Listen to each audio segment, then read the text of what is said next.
Hey, good morning. Hope your day is already off to a great start. Maybe you're just waking up. That's okay too. Hey, we are in a new series called Born for This. I'm super excited about it. Going to spend the next few weeks in this really talking about what are you born to do? What does God have for you?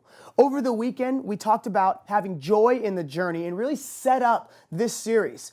Jumped into the book of Acts right in the end there where Paul finds out and kind of really has the stage set for him to go on and write to the Philippians and really set the stage for the joy that he wants us to have that we're going to learn about throughout the next few weeks. And what happens is something powerful. I'm going to read to you through it. It says, when God opens a door, this is one of the points from last weekend, when God opens a door, help others. So I read through that scripture and some stuff popped out at me. So let me read it to you here.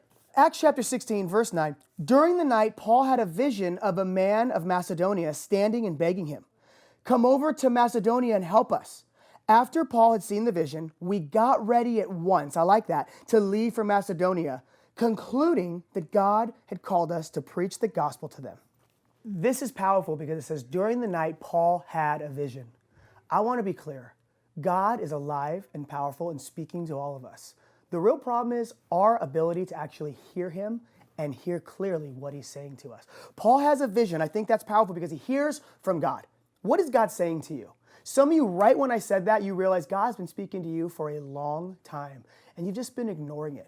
Maybe it's fear, maybe it's uncertainty. I don't know what it could be. Some of you, you're in a different stage where you're frustrated because you're like, dude, I'm trying to hear from God and I'm not.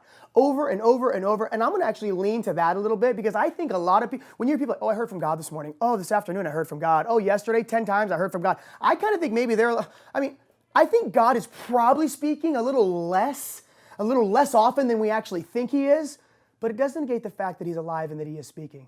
And he wants to speak to you. And it's a matter of, are we listening? Paul hears and has a vision. Then I like this next part. You got the vision 1. 2, this popped out at me. There's like this vague setup of what he's supposed to do. It says, come over and help. A man from Macedonia tells him to come over and help us. There is kind of something to do there, like I want you to do this, but it's not like really clear. It's very vague. Hey, go over and feed the homeless. Hey, go and tap that guy on the shoulder, buy him his coffee. I mean, very kind of like, what's going to happen here? But Paul hears it clearly, this vague idea, go over and help us. Vaguely specific, not super clear direction, but there's something to do there. Then the next part I love, it's action. He does something. What's it say? It says, we got ready at once. That was the action being taken. And then this, concluding that God had called us to preach the gospel to them. You see, the impact didn't happen until they took action. It says they got up immediately and went off, and then they concluded that they were to preach the gospel to all those. See, some of us, we get the vision, maybe it's unclear, and we stop there. I want to encourage you this morning, what is God saying to you? Even if it's a little foggy, are you willing to take the action step? And the beautiful thing is in the middle of you moving forward and taking action, God is going to reveal to you what it is he has planned for you in that moment. I'm talking from the smallest little thing to paying for someone's coffee to a big thing like, am I really going to move my family to the Congo? This is crazy God stuff. Are you willing not just to hear it, not just to kind of look at it, but to take action and be really willing to do what God is calling you to do? That's my hope for all of us. And I'll tell you, I too have had the paralysis by analysis. Okay, did God really say it? What if I'm not supposed to do that? Am I really? Man, listen, the beauty of what Paul does here is he hears from God.